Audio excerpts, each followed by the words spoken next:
love you too.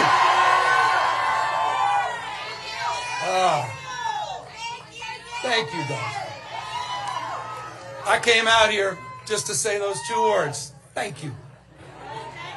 Thank you for being you. Thank you for showing up.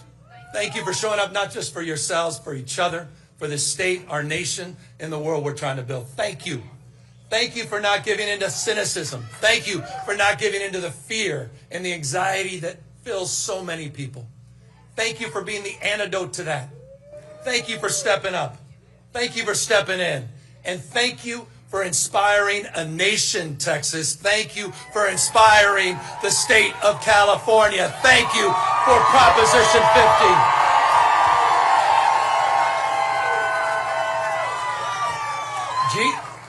Gene wasn't wrong. Gene wasn't wrong. You guys made this happen. You guys have awakened up our immune system. We're dealing with an invasive species by the name of Donald Trump.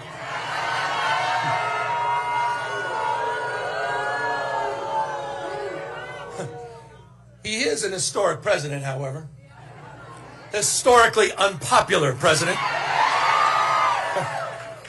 Under every key category. I mean, you can't even make this is hard to do. On every issue, on the economy, on tariffs, on immigration, on health care. Historically unpopular president. And he knows it. And he knows it. Why else? Why else did he make that call to your governor? Why else did he feel the need to rig the election before even one vote was cast? That's just weakness. Weakness masquerading as strength. That's Donald Trump. And he had a very bad night on Tuesday.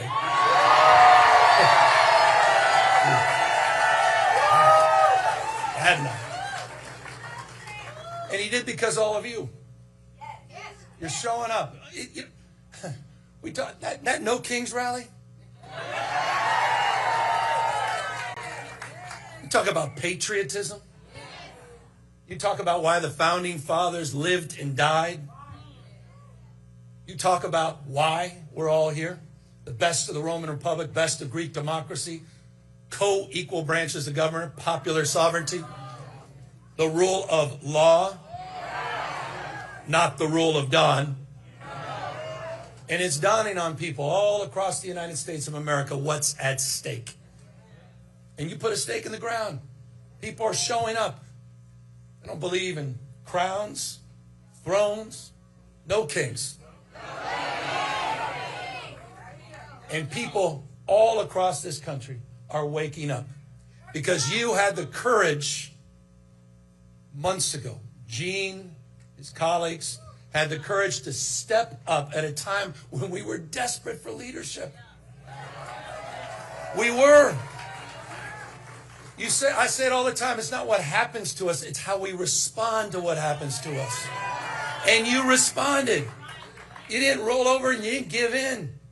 You stepped up and you traveled, as Gene said, all across the United States of America, and you woke us up. You didn't just have your backs here.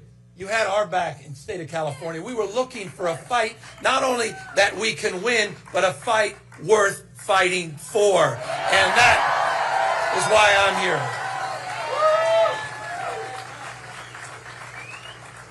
But none of us are naive, are we? When I kicked off this campaign, we kicked off the Prop 50 campaign. It was at the Democracy Center in Little Tokyo in Los Angeles. That's the sacred site where we were interning and busing the Japanese. At that site, to kick off the campaign at the Democracy Center, what did Donald Trump do? He sent out his masked men. He sent out his secret police, Greg Bovino. Sent them to intimidate us.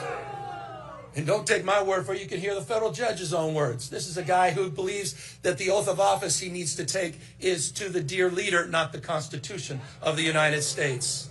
Masked men showing up. Border Patrol, in ICE.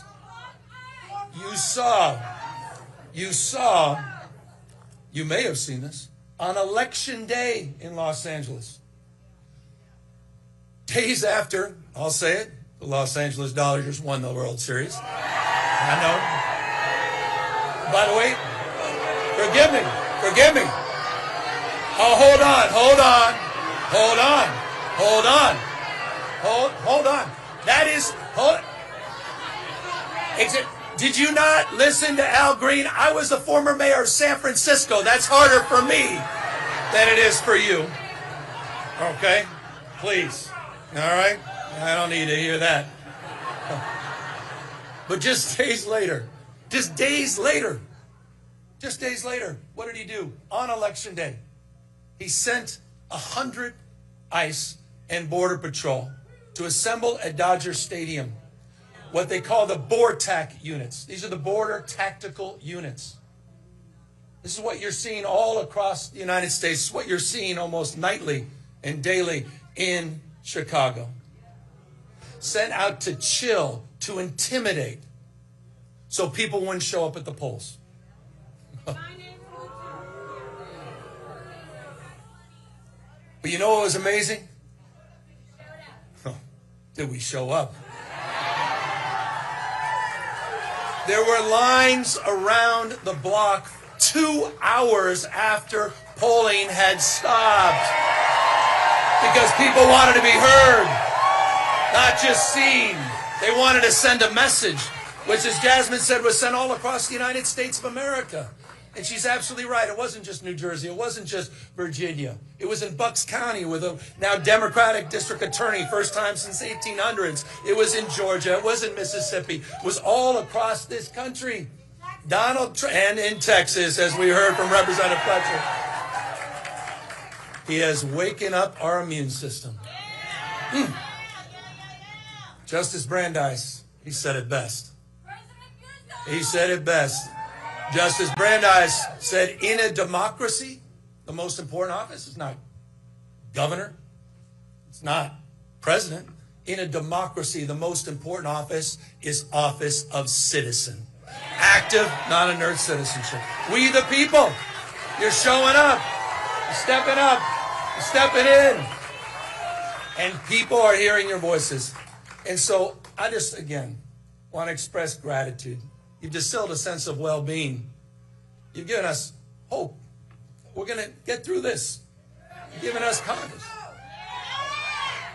But as I said, we cannot rest until we take it back. There is no more important race in our lifetimes than the House of Representatives and taking back the House and getting Speaker Jeffries sworn in next November. It's the whole thing. It's the whole thing. It is. And so that starts today. It started on Tuesday. And I say this, the future is not just something to experience. It's not something to enjoy. The future is something to manifest. It's decisions, not conditions, that will determine our fate in future. The fact that you chose to be here is testament to that. We have agency. We can shape the future here in Texas. We can shape the future here all across the South and across the United States of America. You have that power. You do. Not Donald Trump. Not Donald Trump.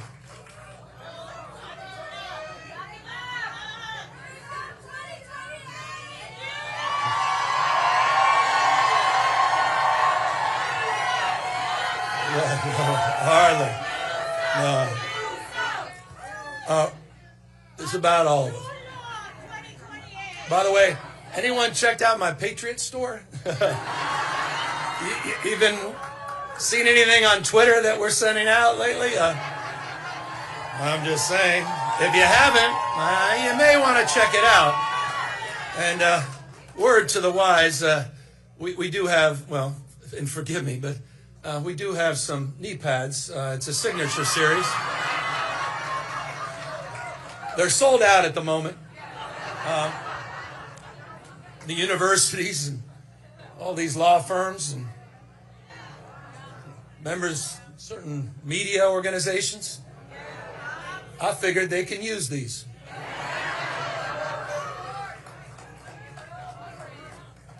Let's keep our eyes wide open to what's at stake and what's going on in the United States of America. These guys want to roll back all the hard-earned progress of last century.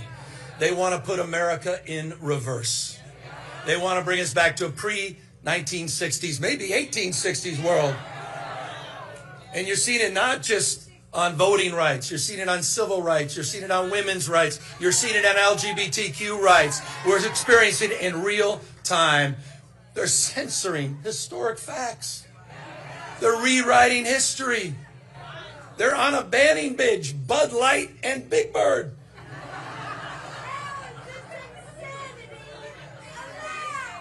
The United States of America in 2025. And so as we enter, I'll close, on 2026, the 250th anniversary of our founding fathers.